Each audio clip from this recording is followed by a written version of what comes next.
બોલો શ્રી કૃષ્ણ કનૈયા લાલ કી જય। દ્વારિકાધીશ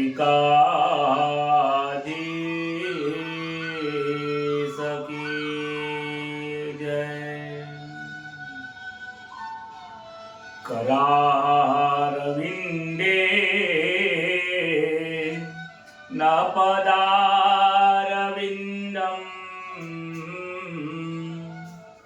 मोखारविन्दे विनवेशयन्तम्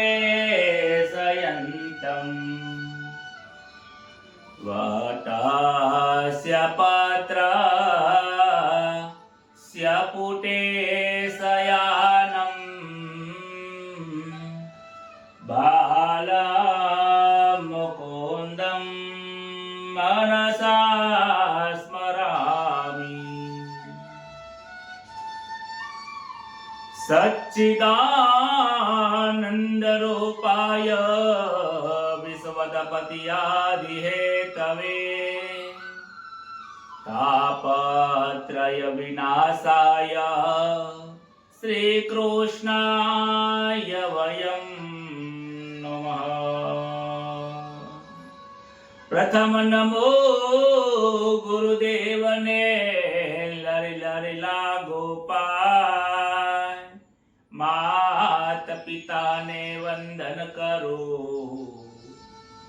राखो चरणनि माय। हे जी हरि गुरु संत सो पधारजो कथा कहो मम मति अनुसार प्रेम स्वरूप सी परमात्मानी सुनो भागवत महापुराण। मंगल दिवस याजनो मंगल सौनो थाय सौ संतो हरि भगतो ने दास जैसना प्रणाम। सौ संतो हरि भगतो ने दास जैसना प्रणाम।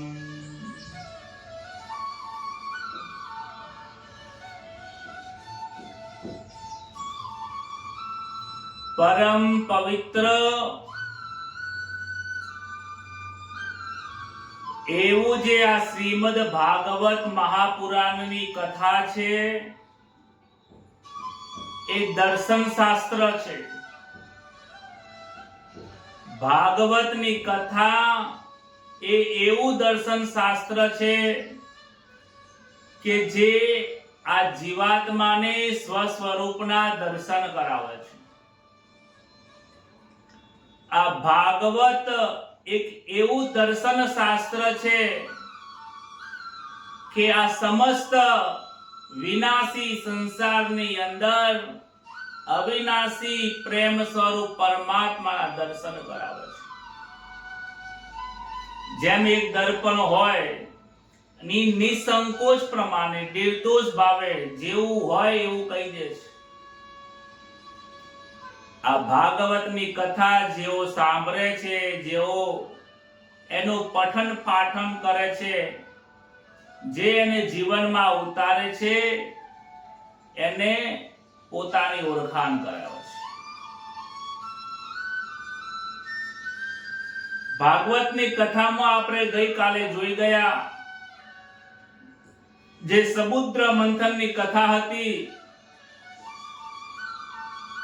એવી જ રીતે જ્યારે જ્યારે આપણે કથા સાંભળીએ છીએ તો શ્રવણ કર્યા પછી મનન કરવું પડે છે।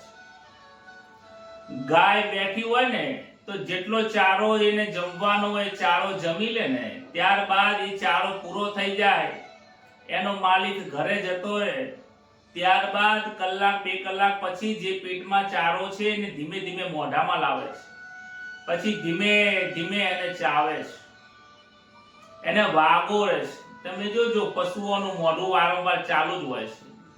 એ જે વાગોળે છે તો એ ચારમાંથી દૂધ જેવું અમૃત ઉત્પન્ન કરે છે। એટલા માટે એ ચારમાંથી દૂધ બને છે.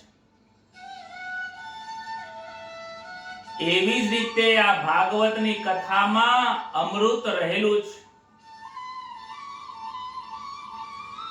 સુખદેવજી મહારાજ આ અમૃત પરીક્ષિત રાજાને પીલાવી રહ્યા છે. આપણે સૌને પણ આ એક એવો સમય પ્રાપ્ત થયો છે કે આ ભાગવતની કથાનું રસપાન કરીએ છીએ. ભાગવતમાં 8મા સ્કંદનો વિરામ થાય છે, 9મા સ્કંદની શરૂઆત થાય છે. 9મો સ્કંદ એટલે કે નવધા ભક્તિનો છે. જે પણ આ નવધા ભક્તિમાંથી એક પણ જો ભક્તિને ખૂબ જ પોતાના હૃદયમાં ઉતારી દે છે, એ સંસાર સાગર તરી જાય છે. 9 પ્રકારની ભક્તિ કીધી, એમાંથી એક અર્ચન ભક્તિ પણ છે, દાસ્ય ભક્તિ છે, જે આપણે આગળની કથાઓમાં જોઈ ગયા છીએ. કહે છે કે ઉપાસના વગર વાસનાઓ મળતી નથી. જે ઉપાસના કરે છે એને જ મુક્તિ મળે છે. આ આત્માની મુક્તિનો પ્રસંગ નથી. આ વાસના જે મનમાં રહી ગઈ છે એ મનની મુક્તિ કરવાની છે. આ ભાડાના મકાનમાં જે મન પોતાનું ઘર કરીને બેસી ગયો છે એની મુક્તિ કરવાની છે. બસ ટૂંકમાં આખી કથા સાંભળ્યા પછી સાર એટલો જ છે કે એ જીવાત્મા આ શરીર તારું નથી, આ ઘર તારું નથી. તારું સાચું ઘર પરમાત્મા છે. તારા સાચા માતા પિતા પરમાત્મા છે. એનો પરમાત્માનો તું અંશ છે. એ પરમાત્માને જેવું ગમે એવું જે કાર્ય કરે છે એ પરમાત્માને ગમે છે. એ પરમાત્માને અતિશય પ્રિય છે. પરમાત્મા કહે છે કે હું નિર્દોષ છું તો મારો બાળક પણ નિર્દોષ હોવો જોઈએ. હું ત્રણેય ગુણોમાં હોવા છતાં પણ એનાથી પર છું તો મારો ઉત્તમ બાળક પણ ત્રણેય ગુણોમાં ભલે આ સંસારમાં રહે. મારે ત્રિગુણી જે મારી માયા છે એમાં ભલે મારો બાળક રમતો હોય, એને રમવા માટે તો બનાવ્યું છે, પરંતુ એને વિવેકથી ઉપયોગ કરીને સમય આવે ત્યારે એને છોડી દે. ભગવાન આટલું જ આપણી પાસેથી ચાહે છે. પરંતુ આ મનમાં જે પેસી ગઈ છે વાસના, એ જતી નથી. ભાગવતના 9મા સ્કંદની અંદર વાસનાને 2 પ્રકાર રીતે વર્ણવી છે. એક તો સ્થૂળ વાસના છે અને બીજી સૂક્ષ્મ વાસનાઓ છે. સ્થૂળ વાસનાઓ એ ઇન્દ્રિયો દ્વારા ક્રિયા થાય છે. જેવી રીતે કે મોઢાથી ખાવું, સાંભળવાની ઈચ્છા થવી, સારું ખોટું જોવાની ઈચ્છા થવી, ભોગ ભોગવવાની ઈચ્છા થવી, એ ઇન્દ્રિયથી જે ભોગવાય છે એ સ્થૂળ વાસના છે, જે તમે જોઈ શકો છો અને અનુભવ કરી શકો છો. પરંતુ અંદર રહેલી જે સૂક્ષ્મ વાસનાઓ છે એ જલ્દીથી જતી નથી. એ સૂક્ષ્મ વાસનાઓ બુદ્ધિમાં રહેલી છે. જો સૂક્ષ્મ વાસના પૂર્ણ નથી થતી તો સમય આવે એ પરિપૂર્ણ કરી લેશે. આપણને એવો અનુભવ હશે કે દાળ ઢોકળી ખાવાની ઈચ્છા થઈ હોય અને ઘરમાં કોઈને ભાવતી ના હોય, 3-4 મહિનાથી ન બની હોય, અને પિયર ગયા હોય કે સાસરીમાં ગયા હોય, કોઈના ઘરે ગયા હોય અને એ દિવસે ત્યાં દાળ ઢોકળી ખાવાનો મેળ આવી જાય તો આપણે શું કહીએ કે 3 મહિનાથી મારે ખાવાની ઈચ્છા હતી પણ ઘરમાં કોઈને ભાવતી નથી એટલે બની નહીં. આજે તમારે ઘરે બનાવી ખૂબ આનંદ આવી ગયો. એ જૂની પડેલી વાસનાઓ આજે અહીંયા ઊભી થાય છે. અનેક કથામાં જોઈ ગયા કે જે દેખાય છે, જે સંભળાય છે, ત્યાંથી વાસનાઓ અંદર જાય છે. અને આ વાસનાને જડમાં મૂળમાંથી કાઢવા માટે ઉપાસનાનો ધર્મ એ ઉત્તમ કીધો છે. આજની કથામાં એક એવા રાજાની કથા છે કે જે ઉપાસના કરીને પરમાત્માની પૂજા કરે છે.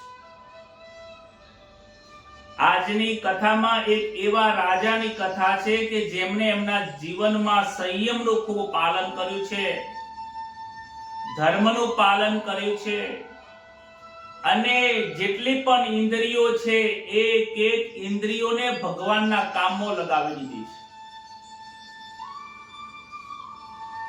કારણ કે 10 ઇન્દ્રિયો જ્યારે ભગવાનના કામમાં લાગી જાય ને તો પછી બીજી જગ્યાએ જતી નથી. ડોલના પડી કે રાધે રાધે. આ મનુષ્યનું લક્ષ્ય પરમાત્માની પ્રાપ્તિ છે. જો પરમાત્માની પ્રાપ્તિ માટે આ મનને નહીં લગાવીએ ને તો આ મન બીજી વસ્તુની પ્રાપ્તિ કરવા માટે ગોઠવાઈ જાય છે. વાસનાની પ્રાપ્તિ કરવા માટે, ધંધા માટે, નોકરી માટે બધી લાઈનમાં લાગી જાય છે. માટે સંતોના 4 ધર્મો કયા છે? આપત્તિ, સંપત્તિ, વિપત્તિ ને શરણાગતિ. આ 4 ધર્મની અંદર સંતો ક્યારે હલતા નથી, પોતાના મનને દગાવતા નથી. જેવી રીતે આપત્તિ એટલે કે કોઈ પણ પ્રકારનું દુઃખ આવે તો સંતો એમના મનને ત્યાં સ્થિર રાખે છે. મનને સ્થિર રાખીને ભગવાનની પૂજા કરે છે. કદાચ કોઈ પ્રારબ્ધના કારણે સંપત્તિ પ્રાપ્ત થઈ જાય, અઢળક ધન મળી જાય, તો પણ આવા સંતો એ જે ધન મળ્યું છે એને સત્કર્મની પાછળ વાપરી દેતા હોય છે. એ પોતાની પાછળ રાખતા નથી. અને કોઈ દૈવ યુગે કોઈ વિપત્તિ આવે છે તો વિપત્તિમાં પણ એ લોકો હલી જતા નથી. સુખમાં અને દુઃખમાં એ મનને સ્થિર રાખે છે. અંતે એ ભગવાનની શરણાગતિને સ્વીકારીને જ બધા કાર્ય કરતા હોય છે. હે પ્રભુ, હું જે પણ કરું છું એ તારા શરણે રહીને કરું છું. તારી શક્તિ વડે આ કાર્ય કરું છું. તમે છો તો હું આ કાર્ય કરી શકું છું. અને એ ભગવાન છે એટલે તો કથા વંચાય છે, કથા સંભળાઈ રહી છે. સંસારના વિષયો મનમાં આવે તો મુક્તિ મળતી નથી. જે રીતે આપણે કઈ વખતે પણ કથામાં કહ્યું હતું ને કે અથાણાની બરણી હોય અને એ બરણીમાં ઘણી બધી વસ્તુઓ ભરેલી હોય અને ત્યારબાદ પછી એને ગમે તેટલી ધોઈ નાખો અને ધોયા પછી કોઈ દૂધ ભરવા જઈએ તો દૂધ ફાટી જાય છે. કેમ? સાફ કરી છે છતાં પણ કેમ શું થાય છે? પરંતુ એમાંથી વાસ ગઈ નથી.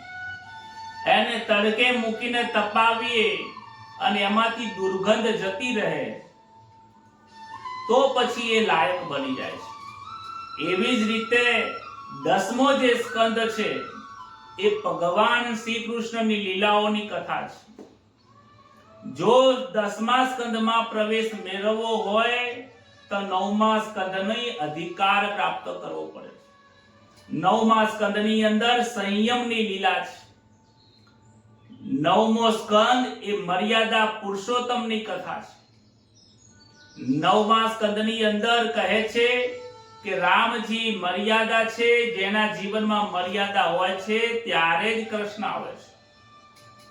જે મર્યાદાનું પાલન કરતો નથી એને કૃષ્ણના દર્શન થતા નથી. માટે સંયમ, વિવેક, ઇન્દ્રિયના ઉપર મનનો કંટ્રોલ એ બધો જ જ્યારે પ્રાપ્ત થાય છે ત્યારે કથાની અંદર 10મા સ્કંદમાં અધિકાર મળે છે.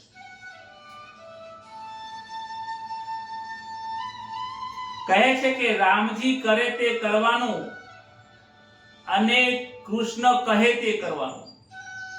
રામજી જે કરે છે એ કરવાનું છે. શ્રી રામચંદ્ર ભગવાનનું જે જીવન છે એ અનુકરણીય છે, એમાં કોઈ વાંધો નથી. ભગવાન શ્રી કૃષ્ણ કહે છે કે હું જે કહું છું એ કરજો, માટે એમને ગીતાજીનો ઉપદેશ આપ્યો છે. રામજીએ કહીને કોઈ દિવસ કોઈને ઉપદેશ નથી આપ્યો, એમને તો એમના જીવનમાં ઉપદેશને વર્ણન કરી વર્તી લીધો છે. આદર્શ જીવન બતાવવા માટે શ્રી રામજીનો જન્મ થયેલો છે અને પ્રેમનો પ્યાલો પીવડાવવા માટે, પ્રેમનો ઘૂંટડો પીલાવવા માટે, પ્રેમની રસનું દાન કરવા માટે ભગવાન શ્રી કૃષ્ણનો જન્મ થયો છે.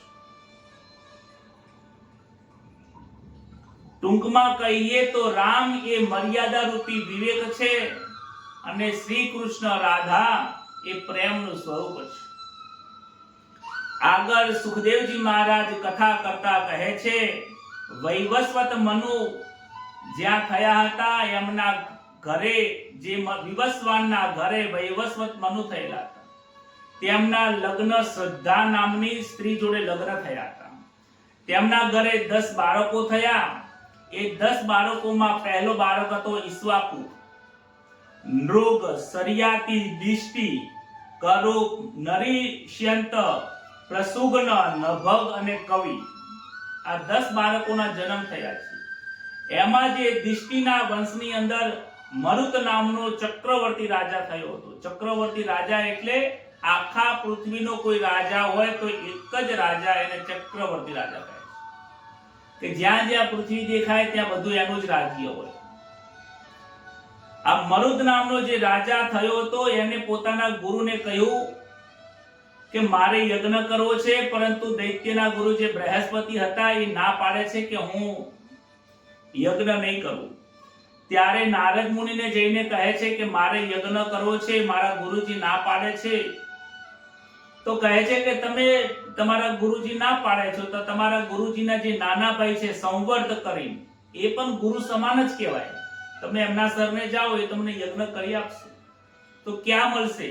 તો કહે છે કે કાશી નગરી જે આવેલી છે ત્યાં દરરોજ સાંજે એક વખત ત્યાંથી પ્રયાણ કરે છે અને જ્યાં જ્યાં સબ હોય છે ત્યાં સબને લઈને ત્યાં નમસ્કાર કરે છે.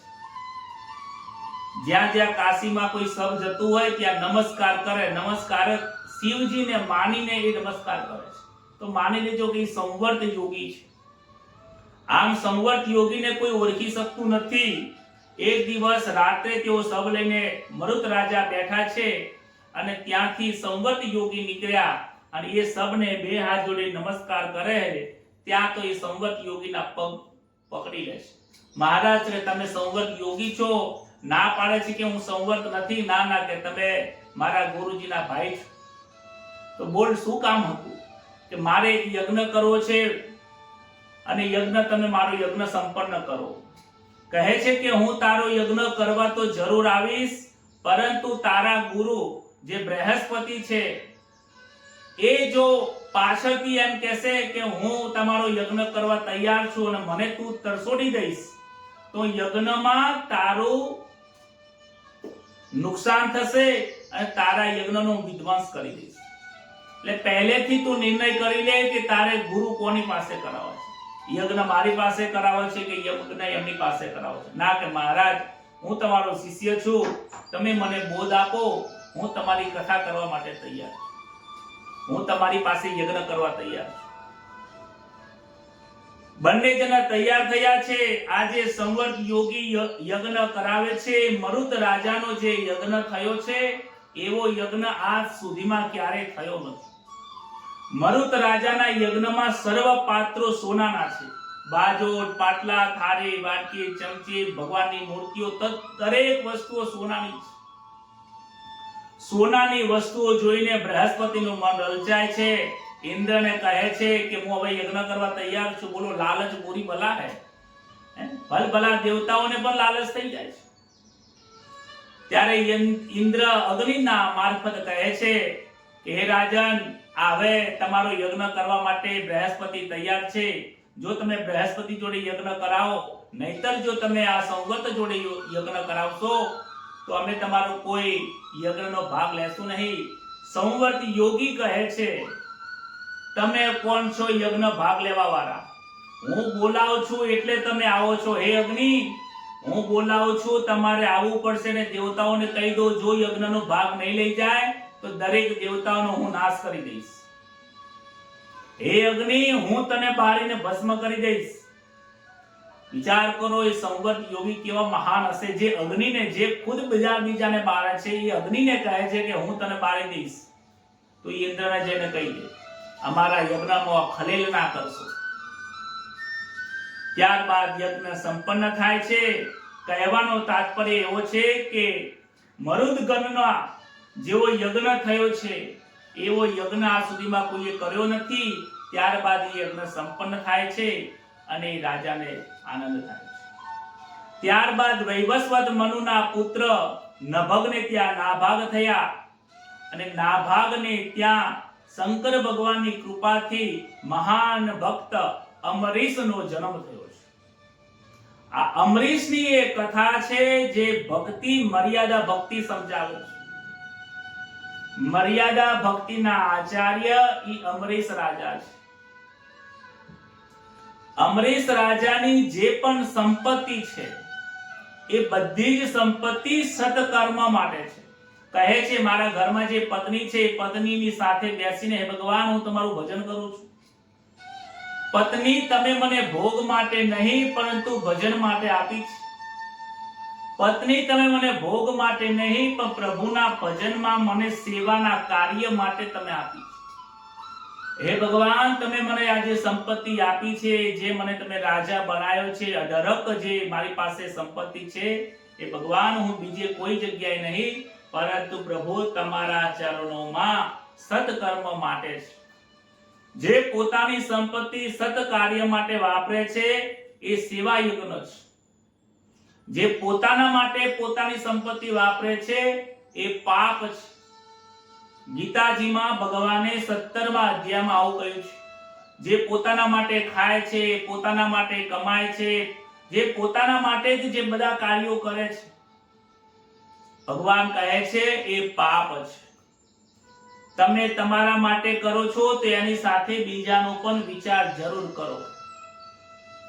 તમે ભોજન કરો છો તો ભોજન તમારે કરવાનું છે, પણ એ ભોજન હું મારા માટે નહીં પરંતુ પરમાત્મા માટે બનાવું છું. આટલી ભાવના રાખીને જો ભોજન કરવામાં આવે તો એ ભોજન ભજન થઈ જાય છે. બજારમાં કોઈ ખરીદી કરવા જાઓ પણ કોઈ વસ્ત્રની ખરીદી કરો, એની સાથે સાથે ભગવાનના વાઘાની પણ ખરીદી કરો. હે ભગવાન, આ જે પણ કંઈ ખરીદું છું એ તમારા માટે જ ખરીદું છું. એવી ભાવનાથી તમે વસ્ત્ર પહેરો અને બીજાને પણ પહેરાવો. આ પણ ખરીદી ભક્તિ થઈ જાય છે. બસ વ્યક્તિને, જીવાત્માને પોતાની ભાવના બદલવાની છે. જો ભાવના બદલવાથી ભજન થઈ જતું હોય તો શું વાંધો આવે છે? છતાં પણ દરેક જીવાત્માના મનમાં આવું સ્ફુરણ થતું નથી. પોતાના માટે જ કર્યા કરે છે. રસોઈ તો પોતાના માટે પણ બનાવવાની છે અને ભગવાન માટે પણ બનાવવાની છે, પણ ભાવના ભગવાન માટેની હોય તો એમાં પ્રેમ રહે છે. ભગવદ સેવામાં શરીરને ઘસાવી નાખે છે. ભગવદની સેવામાં અમરીશ રાજાને પોતાના દેહનું ભાન નથી. અમરીશ રાજા મહાન ભક્ત થઈ ગયા છે, મર્યાદા ભક્તિના આચાર્ય છે. તેઓ પ્રત્યેક પોતાની ઇન્દ્રિયોથી ઈશ્વરની પૂજા કરે છે. કહે છે કે મારું જે આ મસ્તક છે, હે પ્રભુ, તમારા શરણમાં, તમારી સેવા માટે છે. ભગવાન, મારી જે આંખો છે એ તમારા દર્શન સિવાય બીજું કંઈ જોતી નથી. હે પ્રભુ, આ મારા જે કાન છે એ તમારી કથા શ્રવણ કરવા માટે જ છે. હે પ્રભુ, જે આ મારું મુખ છે, મારી જે જીહવા છે એ તમારું મહિમા ગાવા માટે છે, આ સંસારના મહિમા ગાવા માટે નથી.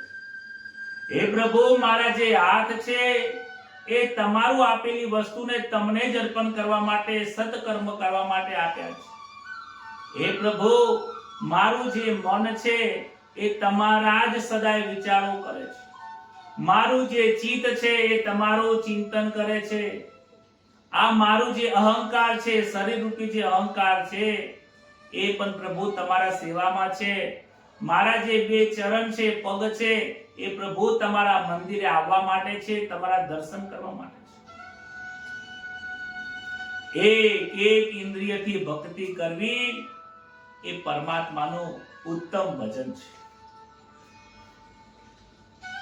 સેવામાં ખૂબ દાસ્ય ભાવ છે. અમરેશ રાજા એક દિવસ પોતાના ઘરે મંદિરમાં પૂજા કરવા જાય છે તો કોઈ સેવકો રાખ્યા નથી. હજારો સેવકો છે રાજ્યની સેવા કરવા માટે, પરંતુ એમના મંદિરની સેવા કરવા માટે જાતે જ કરે છે. ભગવાનનું ભજન પોતાની જાતે કરે છે, સાફ સફાઈ પણ જાતે કરે છે. ભગવાનની સેવા, પૂજા, નવરાવા, ધોવરાવા, ભગવાનને લૂછવા, ભગવાનને સુંદર શણગાર કરો, અમરીશ રાજા પોતાની જાતે જ કરે છે.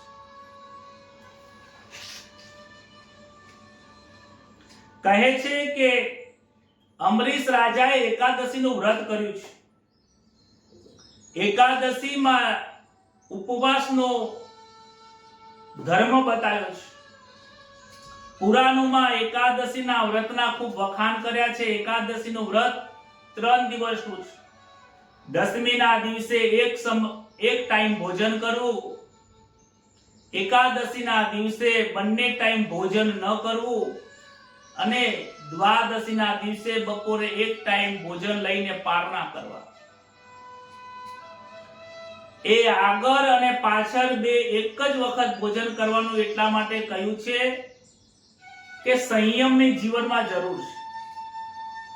આજે લોકો એકાદશી કરે છે. ડોંગરેજી મહારાજ ખૂબ એમની કથામાં કહે છે, મોરૈયો, સાબુદાના, રાજગરાનો શીરો, આવું બધું ખાઈને એકાદશીનું ફળ મળતું નથી. દાળ ભાત ખાવાથી પાપ લાગે અને શીરો ખાવાથી પાપ ન લાગે.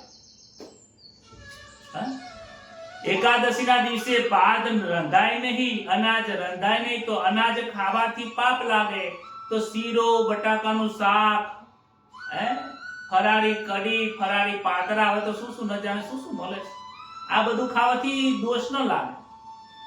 સાચી એકાદશી શું છે એ સંતોએ અલગ અલગ ઘણું બધું સમજાવ્યું છે. અમુક સંતો કહે છે કે એકાદશીના દિવસે કોઈને દુખી ન કરવા, કોઈને દસી ન કરવા, એનું નામ એકાદશી. આજે એકાદશી છે, મારે કોઈને દુખી કરવા નથી. મારે મારા મુખ ઉપર મારે મૌન ધારણ કરવું છે. બોલીને કોઈ દુખી ન થાય, મારા હાથથી કોઈને ઉપર હાથ ન ઉપડી જાય, કોઈ દુખી ન કરવું, એનું નામ એકાદશી. ઘણા બીજા સંતો પણ કહે છે કે 5 જ્ઞાનેન્દ્રિય, 5 કર્મેન્દ્રિય અને 11મું મન, આ 11 ઉપર સંયમ રાખવો, એનું નામ એકાદશી. અને અમરીશ રાજા કહે છે કે આ 11 જે ઇન્દ્રિયો છે, એ 11 ઇન્દ્રિયો ઉપર સંયમ રાખી પ્રભુના શરણે સેવામાં લગાવી દેવી, એનું નામ પૂર્ણ એકાદશી. વ્રત કરવાનો મન જો નિર્ણય નક્કી હોય, મક્કમ હોય, તો ભગવાન પણ શક્તિ આપે છે. ઘણા લોકો કહે છે કે આજે માથી વ્રત થતા નથી, આપણે તો એક ટાઈમ ભોજન કરી લઈએ છીએ, ફળ ફરાદી ખાઈ લઈએ છીએ. આગળ ભૂખ્યા આપણાથી ભજન થતું નથી. ભૂખ્યા ભજન થતું નથી કે ભજન કરવાનો ઈરાદો નથી.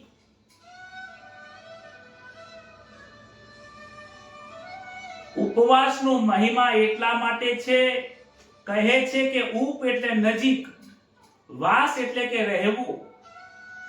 ઈશ્વરની સમીપ એ દિવસે વધારે રહેવું, એનું નામ છે ઉપવાસ.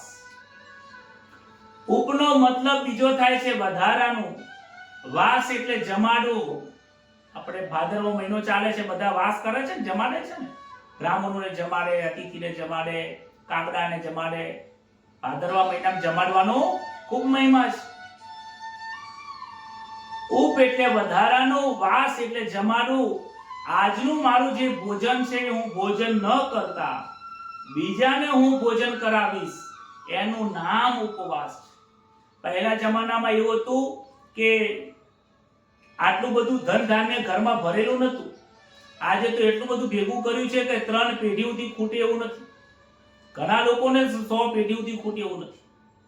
પહેલા એવું નતું, ઘરમાં બહુ જ લિમિટેડ, બહુ જ થોડી જ વસ્તુઓ પડી રહેતી હતી. માટે એ દિવસે વિચાર કરતા કે આજનું ભોજન હું નહીં જમું, હું બીજાને જમાડી દઈશ, કોઈ અતિથિને જમાડીશ, ભૂખ્યાને જમાડી દઈશ. અતિરિક્ત વ્યક્તિને ભોજન કરાવવું એનું નામ પણ ઉપવાસ છે. એટલા માટે ડોંગરજી મહારાજ કહે છે કે તમે જ્યારે જ્યારે ઉપવાસ કરો, ખૂબ વિચારીને કરો, બુદ્ધિપૂર્વક નિર્ણય લઈને કરો. એકાદશી ન થાય તો મર્યાદાનું પાલન કરો. એકાદશી ના થાય તો બીજા કોઈ દિવસે પણ સંયમ રાખો. સંયમ રાખવું એ મોટામાં મોટી એકાદશી છે. ડોક્ટર કહે કે ટાઇફોઇડ થયો છે, 21 દિવસ સુધી રોટલી અને અનાજ આવતા નહીં, તો 21 દિવસ સુધી નહીં આવે. તો જેટલું ડોક્ટરનું સાંભળે છે એટલું આ જીવાત્મા શાસ્ત્રનું સાંભળતો નથી.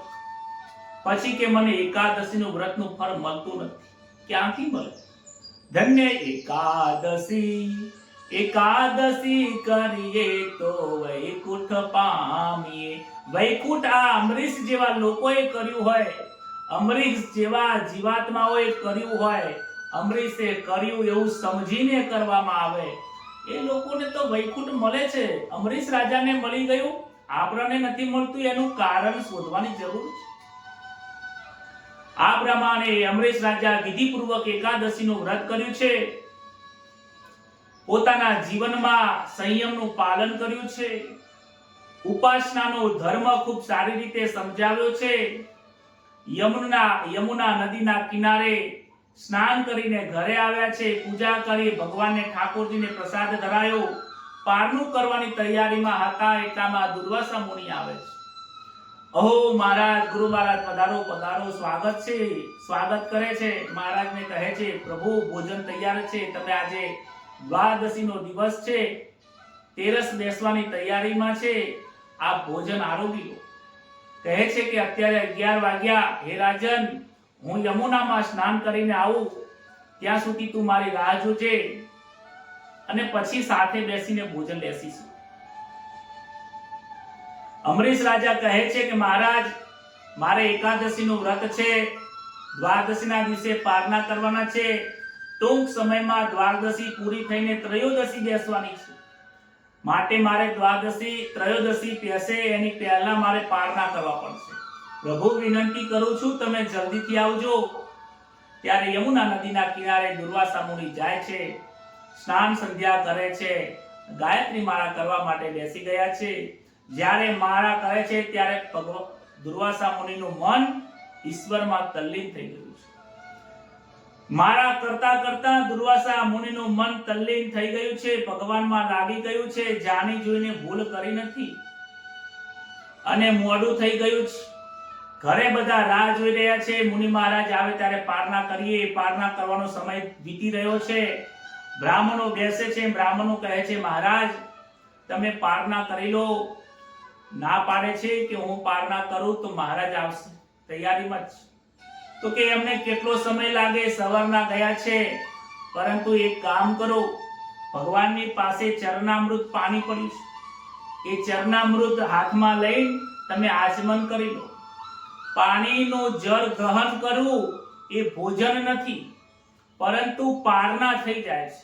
માટે તમારો નિયમ પણ સચવાઈ જશે અને ગુરુ મહારાજને આપેલું વચન પણ સચવાઈ જશે. અમરીશ રાજા ભગવાન જોડે જાય છે, બે હાથ જોડીને વંદન કરે છે, પ્રભુ આજે મારે જલ્દીથી પારણા કરવા પડશે, સમય જાય છે. જેવું હાથમાં જળ લઈને પીવા જાય છે, પીતા પીતા સામે દુર્વાસા મુનિ આવી જાય છે. દુર્વાસા મુનિ આ જોઈને ખૂબ ગુસ્સો આવે છે કે હે રાજન, મેં તને રાહ જોવાનું કહ્યું હતું, પણ તે ઉતાવળ કરી છે, તે વચનનો ભંગ કર્યો છે અને એને શ્રાપ આપે છે, જોરથી ગુસ્સો કરે છે. ગુસ્સો કરવાના કારણે એમના જટામાંથી કૃત્યા ઉદ્ભવ થાય છે. એ કૃત્યા દોડીને અમરીશ રાજાને મારવા જાય છે. અમરીશ રાજા બે હાથ જોડીને પરમાત્માના દર્શન કરે છે. હે પ્રભુ, હવે તમારે વિચારવાનું છે શું કરવાનું છે. ભગવાનને જ્યારે ભક્તો ઉપર વિપત્તિ આવે ને, પરમાત્માથી સહન થતું નથી. આવું એકાદશીનું વ્રત કર્યું હોય ભગવાન ત્યારે સુદર્શનને મોકલે છે. સુદર્શન આજે ભગવાનના વૈકુંઠમાંથી આવ્યું છે, કૃત્યાનો વધ કર્યો છે. કૃત્યાનો વધ કર્યા પછી એ દુર્વાસા મુનિની પાછળ પડે છે. દુર્વાસા મુનિ જોઈને ગભરાઈ ગયા, અરે રે આ તો મને મારવા આવે છે. દોડવા જે આગળ દોડે છે, પાછળ સુદર્શન ચક્ર, આગળ દુર્વાસા મુનિ દોડતા દોડતા બ્રહ્મલોકમાં ગયા. બ્રહ્મલોકમાંથી પછી શિવલોકમાં ગયા. શિવલોકમાંથી પછી જાય છે વિષ્ણુ ભગવાન જોડે, પ્રભુ પ્રભુ મને ક્ષમા કરો, મારી ભૂલ થઈ ગઈ. અરે દુર્વાસા મુનિ આવો આવો, શું થયું? શું થયું? પછી વાત પાછળ જે પેલું મારી પાસે સુદર્શન ચક્ર મને મારવા આવે છે એને તમે થોભી દો. કહે છે કે આજે સુદર્શન ચક્ર મારા હાથમાં નથી. તમે મારો અપરાધ નથી કર્યો, મારો અપરાધ કર્યો હોત તો મારાથી થંભી જાત. તમે અમરેશ રાજાનો અપરાધ કર્યો છે, તમે અમરેશ રાજા જોડે જઈને માફી માંગો. તમે મારા ભક્તનો અપરાધ કર્યો છે. જે અનન્ય ભક્તિ કરે છે, જે નિસ્વાર્થ ભક્તિ કરે છે, જે નિસ્વાર્થ ઉપાસના કરે છે, એવા અમરેશ રાજાનો તમે અપરાધ કર્યો છે. દોડતા અમરેશ રાજાની પાસે આવે છે કે હે રાજન, ક્ષમા કરો, ક્ષમા કરો. આજે બ્રહ્મર્ષિ એક રાજર્ષિને નમસ્કાર કરે છે, એક બ્રાહ્મણ ક્ષત્રિયને નમસ્કાર કરે છે. પ્રભુ મારો, હે રાજન મારી ક્ષમા કરો, મારાથી ભૂલ થઈ ગઈ. રાજન કહે છે, અમરીશ રાજા કહે છે કે મહારાજ તમે બ્રાહ્મણ થઈને મને વંદન કરો એ યોગ્ય નથી. તમે મને વંદન કરશો તો હું નરકમાં પડીશ. તમે વંદન કરો એ મને યોગ્ય નથી. વંદન તો મારે તમને કરવાના હોય. પ્રભુ મારી ભૂલ થઈ છે, મને ક્ષમા કરો. ના રાજન, તમારી ભૂલ થઈ નથી. પહેલા તો તું આમને કે અટકી જાય. એ સુદર્શન ચક્ર મને મારવા માટે દોડે છે. બે હાથ જોડીને ભગવાનને સુદર્શન ચક્રને નમસ્કાર કરી વંદન કરે છે કે હે સુદર્શન, હે નારાયણ, મેં જો શ્રદ્ધાથી વિશ્વાસથી તમારું પૂજન કર્યું હોય, તમારો એકાદશી કર્યું હોય તો એ વ્રતના પ્રભાવે તમે સમજી જાઓ. સુદર્શન ચક્ર તે અટકી જાય છે. ભગવાન ચતુર્ભુજ દર્શન એમને પ્રાપ્ત થાય છે. સુદર્શન વૈકુંઠમાં જાય છે. અને અહીંયા આ જે કથા છે એ કથાની અંદર સુખદેવજી મહારાજ પરીક્ષિતને કહે છે કે હે પરીક્ષિત, આ ભાગવતની કથાની અંદર મેં તને અનેક રાજાઓની કથા કહી છે, પણ બધા રાજાઓની કથાની અંદર મને અમરીશ રાજાની કથા અત્યંત પ્રિય છે. કારણ કે મને પણ એમ થાય છે કે હું તો સંસાર છોડીને વૈરાગ્ય ધારણ કરીને જંગલમાં રહું છું. અમરીશ રાજા તો દરેક સુખ ભોગવવાની જોડેની જોડે રહીને એ વૈરાગ્ય ધારણ કર્યું છે. અરે તો મારે તો કોઈ પત્ની નથી, એમની પાસે પત્ની છે, મારે બાળકો નથી, એમને બાળકો છે. હું તો જંગલમાં રહું છું. એ તો સંસારમાં રહીને ભગવાનની ભજન કરે છે. રાજ્યનું સુખ ભોગવતા એ સંન્યાસ ધારણ કરેલો છે. મહાન એ સંન્યાસી છે કે જેમને સંસારમાં રહીને સંન્યાસી જેવું જીવન જીવ્યું છે. જેને સંસારમાં રહીને ભગવાનનું ભજન કર્યું છે, ભગવાનનો પ્રાપ્તિ કરી છે, એ દરેક ભક્તોને હું વંદન કરું છું. એ અમરીશ રાજાને હું કોટી વંદન કરું છું. આ સુખદેવજી મહારાજના ભાગવતના શબ્દો છે.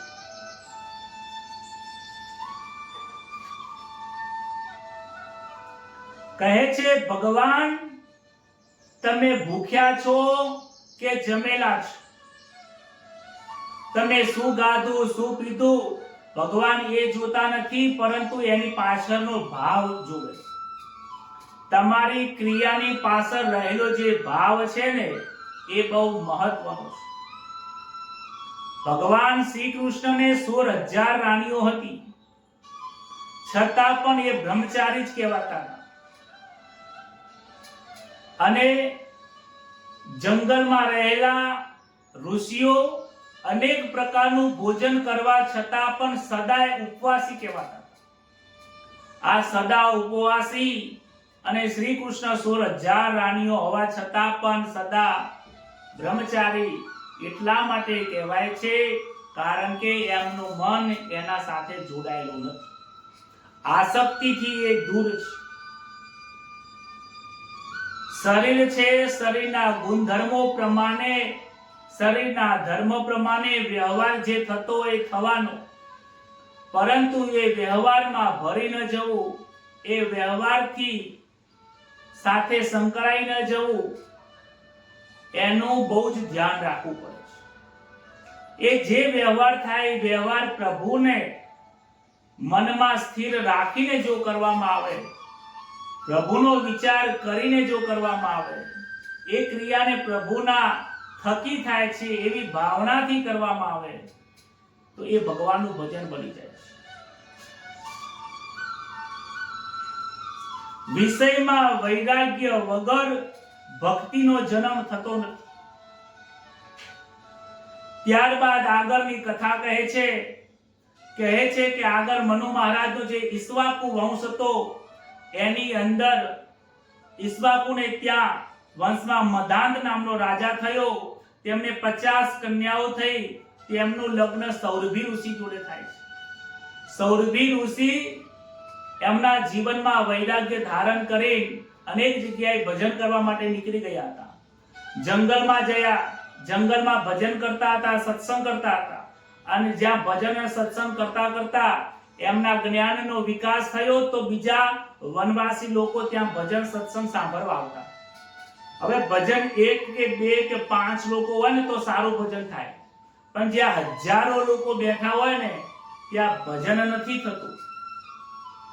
માટે સૌરભી ઋષિને થયું કે બધાની વચ્ચે હું ભજન નથી કરી શકતો, માટે એમને ગંગાના નદીની અંદર જઈને, ગંગા જળની અંદર જઈને, નદીમાં અંદર જઈને બેસીને તપશ્ચર્યા કરી, ભગવાનની પ્રાર્થના કરી અને એમને ભગવાનના દર્શન કરે છે.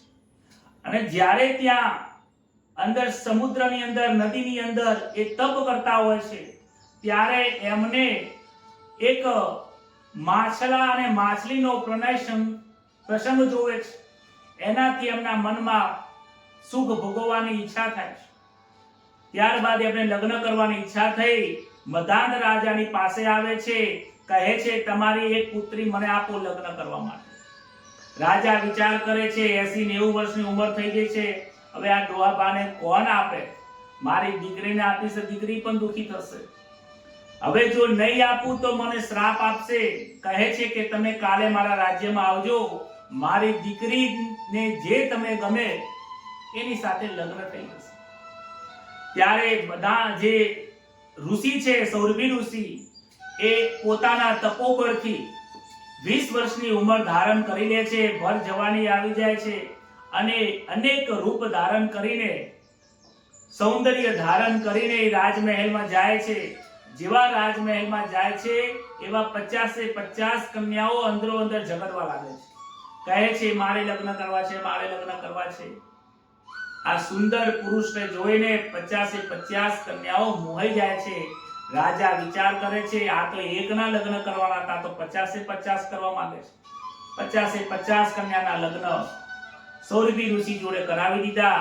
ઋષિઓ જોડે અનેક ભોગ ભોગવે છે, અનેક ભોગમાંથી રોગ થાય છે, જીવન આખું બરબાદ થઈ જાય છે. ત્યારબાદ પછી સમય આવે ત્યારે ખબર પડે છે કે મેં આ ભૂલ કરી છે. ક્યાં હું યોગી હતો, ક્યાં મેં જંગલમાં જઈને મેં ભગવાનનું ભજન કર્યું અને આજે આ દુઃખ ભોગવવાનો વારો આવ્યો. ફરીથી તે સંન્યાસ ગ્રહણ કરે છે, તે પ્રભુની પ્રાપ્તિ કરે છે. કહેવાનું વસ્તુ એવું છે કે મનુષ્યની વચ્ચે ભજન થતું નથી. હજારો લોકો ભેગા થાય, ત્યાં મેળાવડો થાય, પરંતુ ત્યાં ભજન નથી થતું.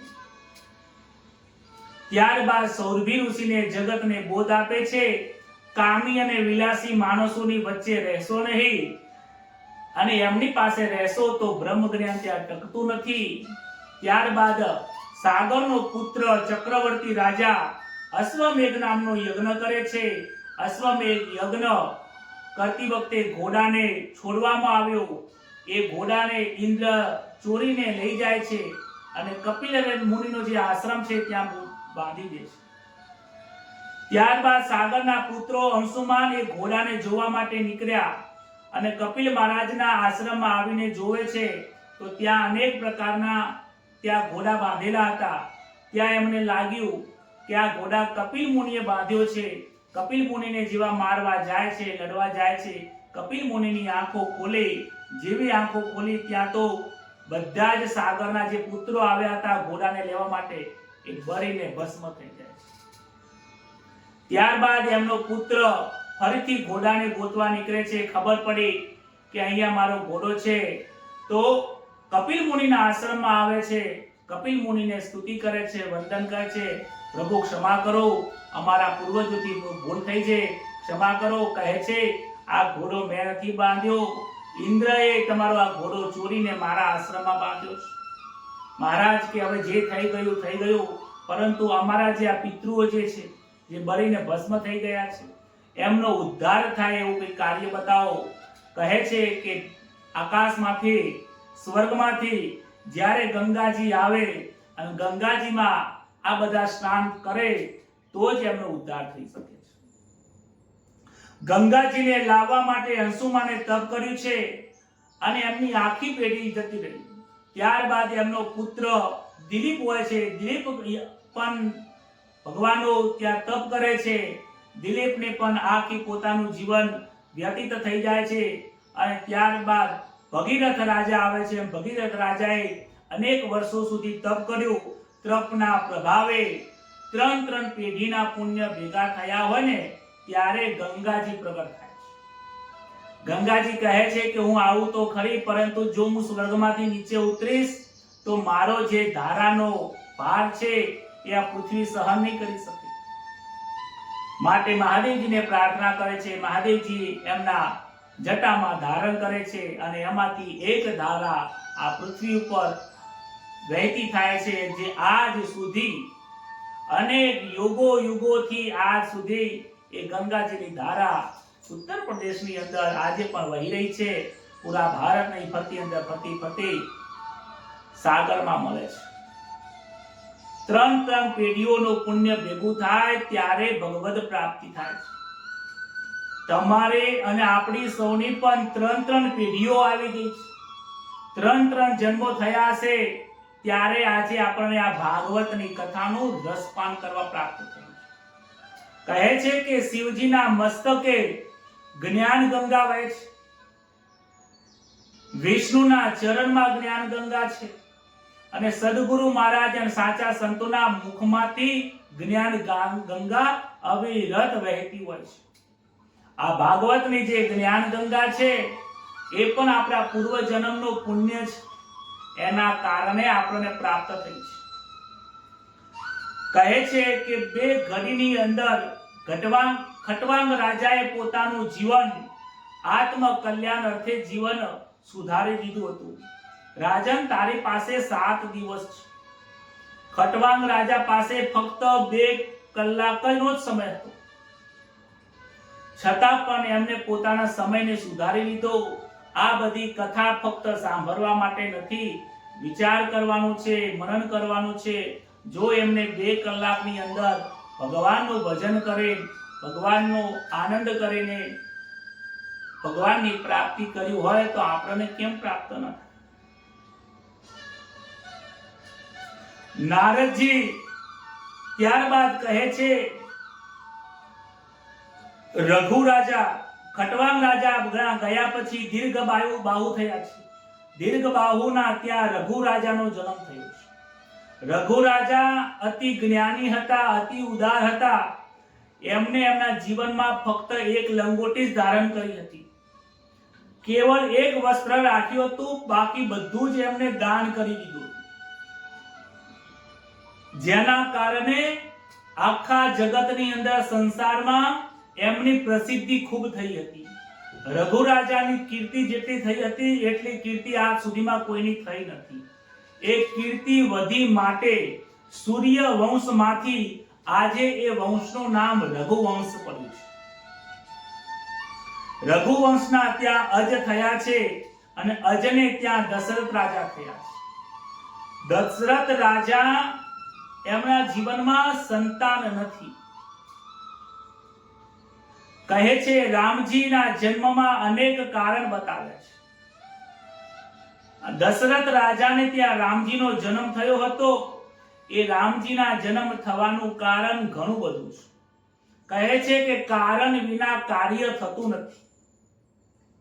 જ્યારે કોઈ કારણ બને, ભગવાનને પણ અવતાર લેવો હોય ને તો એ પણ કોઈને કોઈ કારણ શોધતા હોય છે. જેમ જય વિજયને શ્રાપ મળ્યો અને એમને પણ રાવણ બનવું પડ્યું, કુંભકર્ણ બનવું પડ્યું, શિશુપાલ બનવું પડ્યું, હિરણ્યકશ્યપુ બનવું પડ્યું. હવે આમનો વધ કરવા માટે, ઉદ્ધાર કરવા માટે પરમાત્માને પણ જો જન્મ લેવો હોય, પ્રગટ થવું હોય તો પણ કોઈને કોઈ કારણ બને છે. અને એ કારણ માટે એક વખત એવું બન્યું કે હિમાલયમાં તપ કરતા હતા નારદ મુનિ. તપ કરતા કરતા ઇન્દ્રને એવું લાગ્યું કે આ તપ કરશે તો મારું ઇન્દ્રાસન લઈ લેશે. માટે કામદેવને મોકલે છે અને કામદેવ અનેક પ્રકારના બાણ નારદજીને મારે છે. નારદજી તો ભગવાનના નામમાં નારાયણ નારાયણ કહેતા ભગવાનના મનમાં એમ મન લાગી ગયેલું છે, સમાધિ લાગેલી છે. કામદેવનું કાંઈ ચાલ્યું નહીં. કામદેવ ત્યાંથી નીકળી જાય છે. નારદ મુનિને એવું થયું કે કામદેવને આજે હું જીતી ગયો છું. તેઓ દોડતા દોડતા શિવલોકમાં ગયા છે, કૈલાસમાં ગયા. કૈલાસમાં શિવજીને કહે છે કે પ્રભુ આજે તો બહુ મોટું કામ કરીને આવ્યો છું. મહાદેવજી કહે છે શું કરીને આવ્યા તમે? કે કામદેવને જીતીને આવ્યો. તો શું વાત કરો છો? કે હા, કામદેવને હું જીતીને આવ્યો. મહારાજ કે પ્રભુ તમે તો કામદેવને ભસ્મ કરવા માટે ક્રોધ કર્યો હતો. આવેશમાં આવીને એને બારીને ભસ્મ કરી દો. પણ માર તો મહારાજ કશું કરવાની જરૂર જ ના પડી. મારા તપોબળનું બળ એટલું બધું હતું કે એ કામદેવ નાસી ગયો. 1 મિનિટે ના ટક્યો. આ અભિમાન થવા લાગ્યું. કહે છે કે આ તમે મને કથા ભલે કહી, પરંતુ તમે જે આ વિજય મેળવ્યો છે કોઈને કહેતા નહીં. પોતાને જે સિદ્ધિ પ્રાપ્તિ થઈ હોય ને એની ક્યારેય ચર્ચા ન કરાય. જો ચર્ચા કરવામાં આવે, એનો વિસ્તાર કરવામાં આવે, તમારા દાન પુણ્ય જે પણ કાંઈ શુદ્ધ, તો એનો કોઈ અર્થ રહેતો નથી. કહે છે કે નારદ મુનિ વિચારે છે કે મેં જે કામદેવને જીતી ગયો ને એ ભગવાન મહાદેવને પચતું નથી. એટલા માટે મને એમ કહે છે કે તમે નારાયણને જઈને કહેતા નહીં. હું તો નારાયણને જરૂર કહેવાનું છું. દોડતા દોડતા જાય છે નારદ મુનિ. વૈકુંઠમાં જાય છે. વૈકુંઠમાં ભગવાનને કહે છે ભગવાન આજ તો મોટું કાર્ય કર્યું, કામદેવને જીતીને આવ્યો છું. ભગવાન કહે છે બહુ સારું છે, તમે જીતી ગયા. એમ કરીને વંદન કરીને ત્યાંથી નીકળે છે. જેવા ત્યાંથી નીકળે છે ભગવાનના મનમાં વિચાર આવ્યો કે મારા ભક્તના મનમાં જ્યારે પણ કોઈ પણ પ્રકારનો સૂક્ષ્મ પણ અભિમાન આવે છે એ અભિમાન મારાથી સહન થતું નથી. મારો ભક્ત હોય, મારું ભજન કરતો હોય, જે મારું સ્મરણ કરતો હોય, એમનામાં અભિમાન આવે અને જો એ ખોટું કાર્ય કરે તો એ દાગ મને લાગે છે. ભક્તો કોઈ ભૂલ કરે ને તો એ ભૂલ ભગવાનની પેસી જાય છે. માટે સંસારમાં જે પણ સંતો થઈ ગયા છે એ બહુ પોતાના જીવનમાં વાણી વર્તન ઉપર બહુ વિચાર કરે છે, બહુ જ ધ્યાન રાખે છે. કહે છે કે હું ભૂલ કરીશ તો મારું ભજન લાજશે, મારા ભગવાનને લોકો કહેશે, અને મારા ભગવાનને કોઈ કે મને શોભતું નથી, મને ગમશે નહીં, મારાથી સહન નહીં થાય. આજે ભક્તની અંદર નારદ મુનિમાં અભિમાન આવ્યું, ભગવાનને ગમતું નથી, એને કાઢવા માટે આજે ભગવાન લીલા કરે છે. નારદ મુનિ જાય છે ત્યાં તો એક માયાની નગરી જોઈ. નગરીની અંદર પ્રવેશ કર્યો ત્યારે એક રાજા હતા. એ રાજાની એક દીકરી હતી જેનું નામ વિશ્વમોહિની હતું. વિશ્વમોહિનીના આજે લગ્ન હતા અને એ સ્વયંવર રચાવાનું હતું. રાજાએ નારદ મુનિને બોલાવ્યા છે, વંદન કર્યા. કહે છે કે મારી દીકરીના લગ્ન કરવાના છે, સ્વયંવર રચાયો છે, તમે બોલો કેવું પાત્ર મળશે? લાવો કે હું તમારી દીકરીના હાથ જોઉં, જ્યોતિષ જોઉં તો ખબર પડે. હાથ જોવે છે. હાથ જોતા જોતા કહે છે કે તમારી દીકરીના હાથમાં એવું છે કે જે એની સાથે લગ્ન કરે એ અજર અમર થઈ જાય, એનું ક્યારેય મૃત્યુ થાય જ નહીં. નારદ મુનિને વિચાર આવ્યો અને એ સુંદરીને જોઈને એનું મન લલચાયું છે. નારદ મુનિનું મન લલચાયું કે હું જો એમની સાથે લગ્ન કરું તો બે કામ થઈ જાય. એક તો મને આ રૂપનો અંબાર જે વિશ્વ સુંદરી છે એ મારી સાથે લગ્ન કરે, હું જ મારા જીવનમાં આનંદ કરું, અને બીજું હું અજર અમર બની જાઉં, મારું મૃત્યુ આવે નહીં. તો પછી શું કરું? એના માટે કહે છે કે કોઈ સુંદર સ્વરૂપ હોય એવું હું જો રૂપ ધારણ કરીને જાઉં તો એવું સુંદર સ્વરૂપ ભગવાન નારાયણનું છે. નારાયણની પાસે જ આવે છે. નારાયણ કહે છે, નારદ મુનિ તમે હમણાં તો ગયા હતા, પાછા ફેરથી આવી ગયા? હા કે મહારાજ કે મને કામ કરો ને, મેં આજ સુધી તમારી પાસેથી કંઈ માંગ્યું નથી, આજ એક વસ્તુ માંગુ છું. બોલો બોલો શું જોઈએ? તમે બોલો, હું આપું. આજે કે હું બહાર ગયો, બહાર જઈને એક નગરી જોઈ, ત્યાં એક વિશ્વ મોહિની ના સ્વયંવર રચાય છે. મને પણ એમ થાય છે આજે હું લગ્ન કરું. ભગવાન કહે છે, નારદ મુનિ તમે બ્રહ્મચારી છો, બ્રહ્મચારીને તો આવા વિચારો પણ શોભતા નથી. તમે જેવા છો એવા સારા છો, મારા છો, લગ્ન કરવામાં મજા નથી. ના મહારાજ કે તમે આજે મને લગ્ન કરવાની ના પાડશો, આજે મારે લગ્ન કરવા છે, મારે પણ જોવું છે લગ્ન કરવામાં કેટલો આનંદ છે. આજે તમે મને ના પાડશો. બોલો તો શું જોઈએ? કે તમારું સ્વરૂપ મને આપી દો. હે શ્રી હરિ, તમારું હરિનું સ્વરૂપ મને પ્રાપ્ત થાય. ઉત્તમ તમારું સ્વરૂપ આપો, ઉત્તમ સ્વરૂપ. નારાયણ વિચાર કરે છે કે મારા પુત્રએ મારી પાસેથી ઉત્તમ સ્વરૂપ માંગ્યું છે, એ પણ હરિનું સ્વરૂપ માંગ્યું છે. કહે છે જા તને હરિનું સ્વરૂપ આપું છું, એ તારા કલ્યાણકારી બનશે, કલ્યાણકારી બનશે એવું કહે છે. પણ નારદ મુનિ ભગવાનનું આવું મર્મ ભર્યું, જેમાંથી ખૂબ જ જ્ઞાન રહેલું છે, સમજવા જેવું છે, પરંતુ સમજતા નથી. અને એ સ્વરૂપ ધારણ કરીને તેઓ સ્વયંવરમાં જાય છે. સ્વયંવરમાં વિશ્વ મોહિની હાથમાં ફૂલહાર લઈને ફરે છે. અનેક રાજાઓ ત્યાં આવ્યા છે, ત્યાં લાઈનમાં ઊભા રહે છે. એ નારદ મુનિને આવીને એમનો ચહેરો જોઈને બધા હસે છે, ખડખડાટ હસે છે. બધાને જોઈને જુએ છે કે બધા મને જોઈને કેમ હસે છે, ખબર નહીં, હસતા હશે. વિશ્વ મોહિની બીજા રાજા જોડે જાય છે. નારદ મુનિ એમની આગળ આવીને ઊભા રહે છે. ત્યાં નહીં, તમે વરમાળા મને પહેરાવો. વિશ્વ મોહિની પણ એને જોઈને હસે છે કે અરે આ શું. એનાથી આગળ જાય છે, બીજા રાજા જોડે જાય છે. નારદ મુનિ કહે છે કેમ આવું કરે છે, કદાચ ભૂલી ગયા છે. ફરીથી વિશ્વ મોહિનીની સામે જાય છે. વિશ્વ મોહિની એની સામે જોતી નથી, મોઢું એકદમ ખરાબ કરે છે. નારદ મુનિને બહુ ખરાબ લાગે છે કે આવું કેમ કરે છે, લોકો મને જોઈને કેમ હસે છે. એમ કરતા કરતા વિશ્વ મોહિની આગળ જાય છે. ત્યાં તો નારાયણ સ્વરૂપમાં ભગવાન બેઠા છે અને એમને વરમાળા પહેરાવી દીધી છે. બોલો શ્રી લક્ષ્મી નારાયણ ભગવાન કી. વિશ્વ મોહિની કોની હોય? નારાયણની હોય. આ માયા ઈશ્વરની જ હતી, ઈશ્વરે જ બનાવી હતી. ત્યારબાદ નગરીમાંથી નારદ મુનિ બહાર આવ્યા એટલે રુદ્રગણો મળ્યા. રુદ્રગણો પણ હસવા લાગ્યા. અરે આશે કે મને બધા જોઈને હસે છે કેમ? રુદ્રગણો કહે છે કે જરા તમારું મોઢું જોઈ આવો, નદીમાં કે તળાવમાં તમારું મોઢું જુઓ, સરોવરમાં મોઢું જુઓ, શું છે તમારું? આ શું ધારણ કર્યું છે નારદ મુનિ તમે? કેમ શું થયું છે? જઈને ત્યાં જુએ છે, તળાવમાં મોઢું જોયું તો વાંદરા જેવું મોઢું હતું. પોતાનું મોઢું જોઈને તરત જ એમને ખૂબ જ ગુસ્સો આવ્યો છે. આજે ખૂબ જ એમને ગુસ્સો આવ્યો છે, ક્રોધમાં આવેશમાં આવી ગયા છે કે અરે મેં ભગવાન જોડે મારું સુંદર સ્વરૂપ એમને માંગ્યું હતું, એમણે પણ આવું બંદરનું સ્વરૂપ આપ્યું. ભગવાન ખરેખર કપટ કરે છે. એટલામાં તો ત્યાં નારાયણ પણ આવે છે. નારાયણ કહે છે પ્રભુ તમે આ કેમ આવું કર્યું મારી સાથે? ભગવાન તમે મારી સાથે કપટ કર્યું છે, તમે મારી સાથે કર્યું, સમુદ્ર મંથન વખતે દેવતાઓ સાથે કર્યું. અરે તમે દર વખતે દરેક વ્યક્તિ જોડે કરો છો.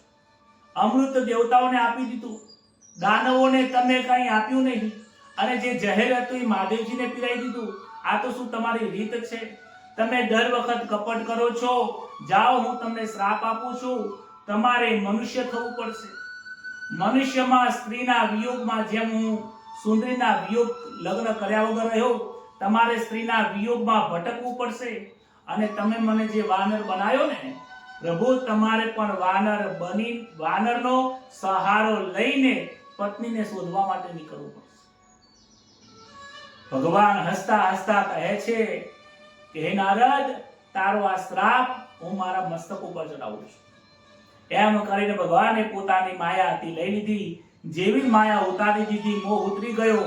નારદ મુનિ પસ્તાયા છે, અરે રે રે, હે પ્રભુ, મારી ભૂલ થઈ ગઈ છે, આ શું છે? અરે હું બ્રહ્મચારી, તમારો બાળક, તમારો પુત્ર, અનેક જન્મોમાં ભજન કરીને નેટ નારદ મુનિ બનીને તમારા શરણે રહું છું, ને આજે હું એક સામાન્ય માયામાં ફસાયો. હે નારદ, કે તારી આ ભૂલ નથી, આ મારી માયાના કારણે જ થયું છે. માયામાં ભલભલા લોકો ભૂલ કરી જાય છે. નારદ મુનિ, તમે આમાં એક સૂક્ષ્મ અહંકાર આવી ગયો હતો કે હું કામદેવને જીતી ગયો. જો તમે જીતી ગયા હોત અને જો કોઈને ન કહ્યું હોત તો વાંધો નતો, પણ તમે એનું માર્કેટિંગ કરવા નીકળી ગયા. તમારામાં એ જે અહંકાર, જે સિદ્ધિ હતી એ પચતી નથી,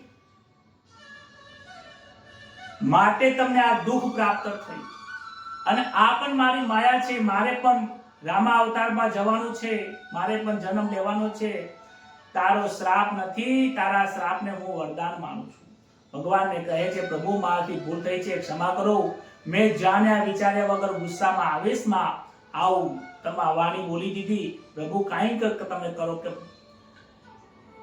નારદ મુનિ, કશું જ ના થાય, આ મારી માયાથી જ થયું છે અને મેં જ કરાવ્યું છે, એમાં તારે કોઈ ચિંતા કરવાની જરૂર નથી. કહે છે કે જ્યારે કોઈ વ્યક્તિ ગુસ્સો કરે ને, ગુસ્સામાં એને ભાન હોતું નથી, એ ભગવાનને પણ અપશબ્દો બોલી નાખે. ઘણા એવા ભક્તો હોય છે ભગવાનના, અને ભક્તો તો ના જ કહેવાય, પામર જીવ કહેવાય. ઘણા એવા પામર જીવ હોય છે, ભગવાનને ગાળો બોલે છે. અલ્યા, હું તારી રોજ રોજ પૂજા કરું છું, તારા માટે આટલું કરું છું, આમ કરું છું, તેમ કરું છું. એટલું બધું ના બોલવાના શબ્દો બોલી નાખે છે. એમને વિચાર કરવાની જરૂર છે. નારદ મુનિને અફસોસ થાય છે આવું કર્યા પછી. તમે જેવું બોલો છો એ પરમાત્મા તમારા હૃદયમાં જે બેઠો છે એ સાંભળી રહ્યો છે. એને પણ દુઃખ થાય છે. અરે, હું ને 2 ટાઈમ જમવાનું આપું છું, આ સંસારમાં એને ભક્તિ આપી છે, એને કઈ વાતનું દુઃખ પડે છે, છતાં પણ એ મારું ભજન કરતો નથી, ઉલટાનું એ મને કોસે છે. ભગવાનને ક્યારે કોસશો નહીં, ભગવાનને સામે કોઈ નિંદા કરશો નહીં. અરે, મનુષ્યની નિંદા કરવાથી આપણું હૈયું બળે છે, ભગવાનની નિંદા કરવાથી આપણા કેટલા ભવો બળી જશે, કેટલા નરકમાં જવું પડશે. દશરથ રાજાને 3 પત્નીઓ હતી, સુમિત્રા, કૌશલ્યા અને કૈકેયી. 3 પત્ની હોવા છતાં પણ સંતાન ન હતા. સંતાનની એક વાતનું એમને દુઃખ હતું. ત્યારે વશિષ્ઠ ઋષિની પાસે જાય છે, મહારાજ, કે મને સંતાનની પ્રાપ્તિ થાય એવું કંઈક કરો. વશિષ્ઠ ઋષિ કહે છે, પુત્રેષ્ટિ યજ્ઞ કરો, જેનાથી તમને સંતાન થશે અને એ પ્રસાદથી પરમાત્માની પ્રાપ્તિ થશે, સંતાનનો જન્મ થશે. દશરથ રાજા અહીંયા હવે પુત્રેષ્ટિ યજ્ઞ કરે છે. યજ્ઞ બહુ સારી રીતે સંપન્ન થયો છે. યજ્ઞમાંથી અગ્નિ નારાયણ પ્રગટ થયા છે અને અગ્નિ નારાયણ ખીર લઈને આવે છે. ખીર લઈને આવ્યા પછી કહે છે કે તમે આ 3 રાણીઓને આ પ્રસાદ આપજો, જેનાથી ઉત્તમ સંતાનો થશે.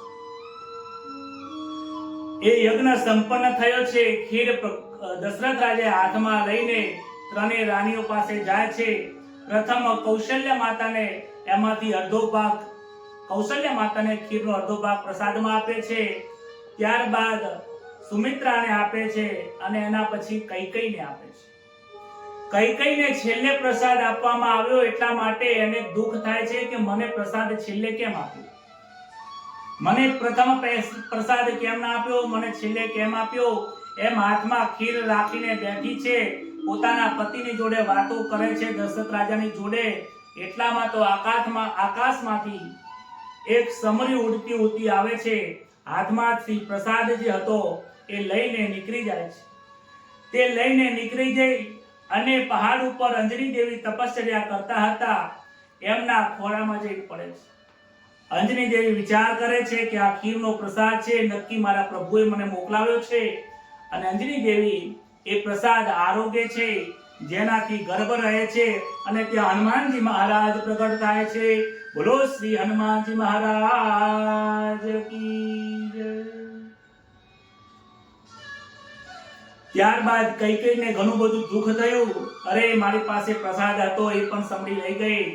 ત્યારે કૌશલ્યા માતા આવે છે. કૌશલ્યાજી પોતાનામાંથી થોડો પ્રસાદ આપે છે અને એ સુમિત્રા છે એ પણ થોડો પ્રસાદ આપે છે. એ બંનેનો પ્રસાદ કૈકેયી એમની પાસેથી લઈને એ પણ ગ્રહણ કરે છે. ત્યારબાદ 9 માસ પરિપૂર્ણ થયા છે. રાત્રે દશરથ રાજા સૂતેલા છે. સુંદર મજાનું રાત્રે સપનું આવ્યું. મારા આગને મહાત્મા ઋષિઓ આવ્યા છે. સ્વપ્નમાં દશરથજીએ સરયુનું સ્નાન કર્યું છે. પંચામૃતથી અભિષેક કર્યો. લક્ષ્મી નારાયણની પૂજા કરી. દશરથ રાજા નારાયણને વંદન કરે છે. પ્રભુ આજે હસતા હસતા દેખાય છે.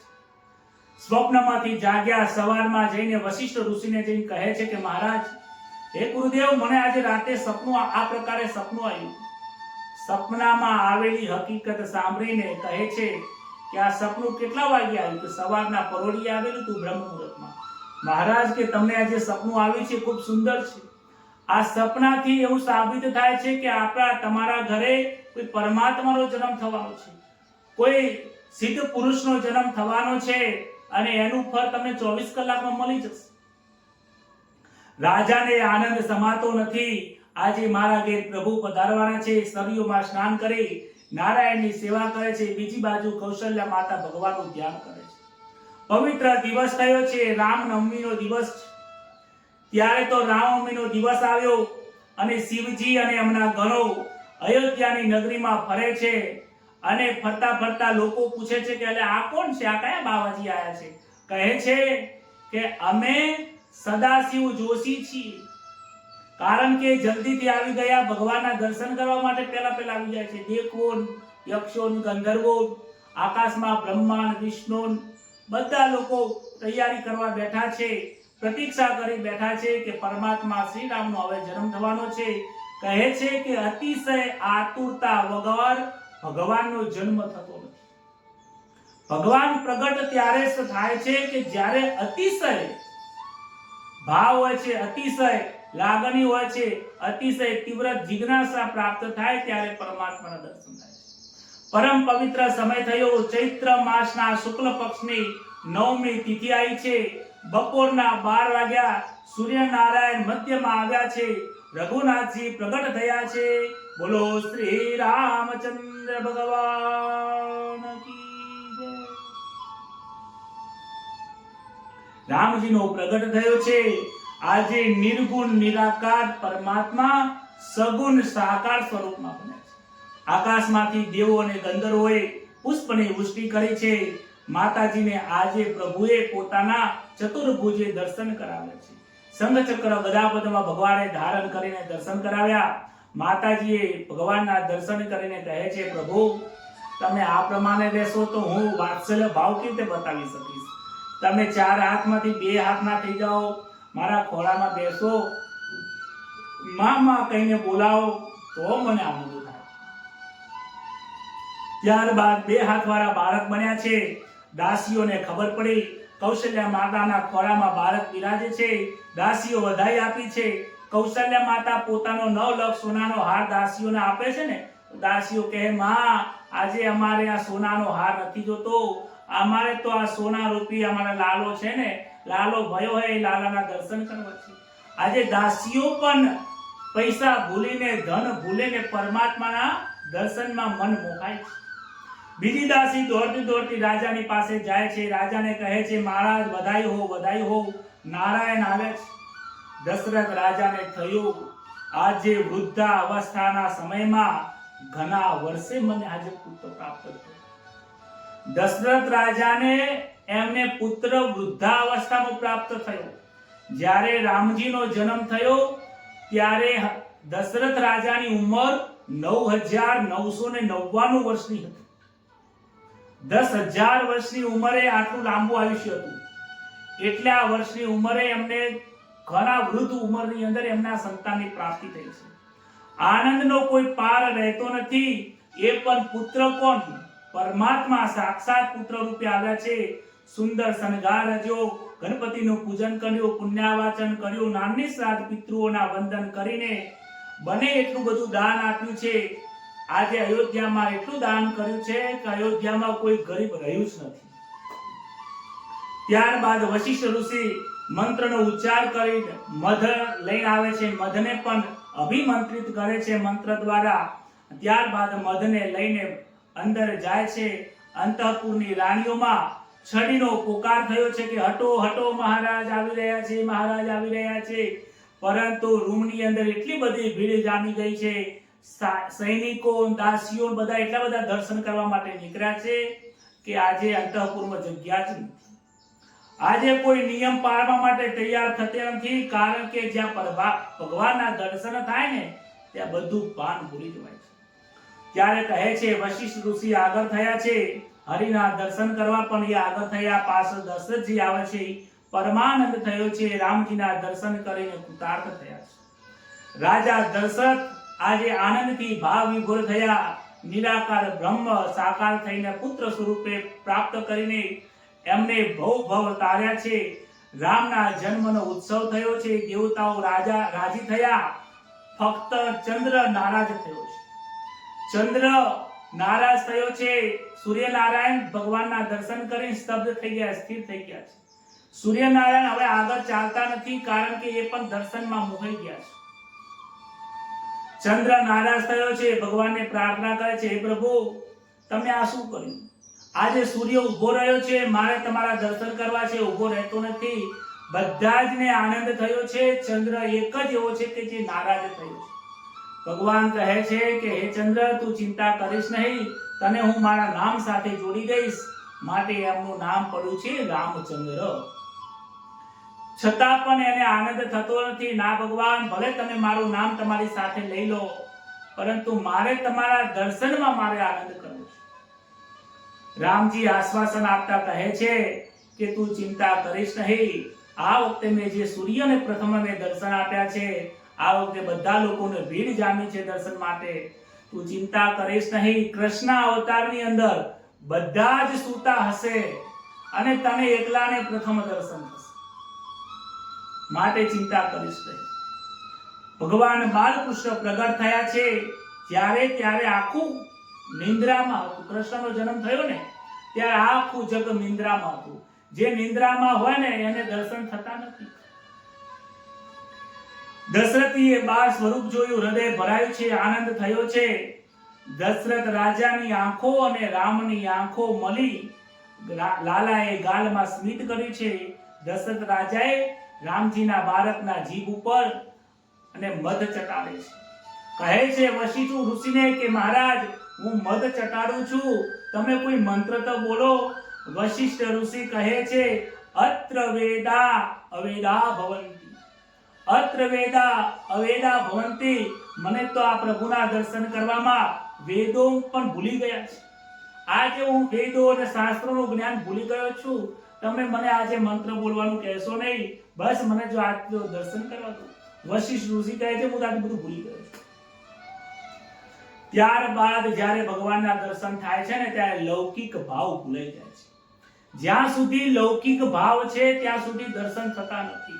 ત્યારબાદ વશિષ્ઠ ઋષિઓએ ચારે બાળકોને નામકરણ કર્યા છે.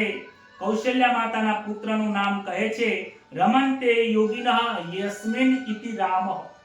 જેનું નામની અંદર આનંદ રહેલો છે, જેનું નામ લેવાથી લોકોના હૃદયમાં શાંતિ પ્રાપ્ત થાય છે, માટે એમનું નામ રામ પડશે. સુમિત્રાના પુત્રનું નામ લક્ષ્મણ રાખ્યું છે કે સર્વગુણ સંપન્ન છે. કૈકેયીના પુત્રનું નામ ભરત છે. ભરત રાખે છે કારણ કે બધાને પ્રેમથી ભરી દેશે. અને ચોથો પુત્ર શત્રુઓનો વિનાશ કરવા વાળો થશે, માટે એનું નામ શત્રુઘ્ન રાખ્યું. કહે છે કે જે નામ છે એવા જ એમના ગુણો રહેલા છે. રામના નામ વિના આરામની પ્રાપ્તિ થતી નથી. જેને પણ આ જીવનમાં રામનું નામ લીધું છે એ સદાય માટે વૈકુંઠમાં આરામ કરે છે. કહે છે કે પહેલા કરતા મંદિરોમાં આજે કથામાં ભીડ વધારે થાય છે. ડોંગરજી મહારાજ કહે છે પહેલા મંદિરમાં ભીડ નથી, આજે ભીડ થાય છે. પહેલા આટલી બધી ભાગવત કથાઓ નથી થતી, આજે આટલી બધી કથાઓ થાય છે. પહેલા કથામાં 4-5 લોકો સાંભળવા જતા, અત્યારે તે હજારો લાખોની સંખ્યામાં લોકો કથા સાંભળવા જાય છે. આજે પહેલા કરતા ભક્તિ વધી છે, છતાં પણ મનુષ્યને શાંતિ મળતી નથી. એ શાંતિ ન મળવાનું કારણ મનુષ્ય શાંતિને બહાર ખોરવા જાય છે. શાંતિ પોતાનામાં રહેલી છે, એમાં ખોરતા નથી, બહાર ખોરવા જાય છે. આજે જ મારો એક અનુભવ કરું. એક જીવાત્માનો એક કસ્ટમરનો ફોન આવેલો, કહે મહારાજ હું નોકરી કરું છું, નોકરીમાં 10 વર્ષ બાકી છે, મારાથી હવે નોકરી થતી નથી, સહન થતું નથી મહારાજ. નોકરી છોડું તો તકલીફ અને ના છોડું તો તકલીફ. જો નોકરી છોડી દઉં તો 10 વર્ષની નોકરી બાકી છે, તો મારા 11 થી 12 લાખ રૂપિયાનું નુકસાન આવે મારે. નોકરી જો છોડી દઉં તો 10-12 લાખનું નુકસાન છે. નોકરી કરું તો નોકરીની અંદર જે ભાર છે એ સહન થતો નથી. તો મેં હસતા હસતા કહ્યું કે મને 1-2 લાખ રૂપિયા આવે. તો મેં કીધું આપણે વિધિ કરી દઈએ કે મારા જેટલા બધા રૂપિયા હોતા હશે. તે ફક્ત મજાકમાં કહ્યું. લોકોને આ સંસારના દરેક જીવાત્માને શાંતિ જોઈએ છે, પણ શાંતિ ક્યાં મળશે, કેવી રીતે મળશે એ ખોરવા પ્રયત્ન નથી કરતા, એ શોધવા પ્રયત્ન નથી કરતા. પૈસા ખર્ચીને શાંતિ મળી જતી હોય તો આખી દુનિયા ખર્ચવા તૈયાર છે, અને એમાંય વધારે તો નહીં, થોડા ઘણા. આવી આ ભાગવતની કથા જે શાંતિ આપનારી છે, જે આ ભાગવતની કથા પરમાત્માના દર્શન કરાવનારી છે. રામજીનો જન્મ થયો, પ્રાગટ્ય થયું, ઘરમાં આનંદ થયો છે. ઘણા વર્ષો પછી આજે દશરથ રાજાના ઘરે નિર્ગુણ સ્વરૂપ પરમાત્મા એમના ઘરે પધાર્યા છે. આવો આજે શ્રી રામચંદ્ર ભગવાનના જન્મોત્સવ પર ભગવાન શ્રી રામનું નામ લઈને ધૂન કરીએ, આનંદ કરીએ, ઉત્સવ કરીએ. આવો.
રામચંદ્ર ભગવાન કી દ્વારિકાધીશ. નમઃ પાર્વતી પતયે હર હર મહાદેવ.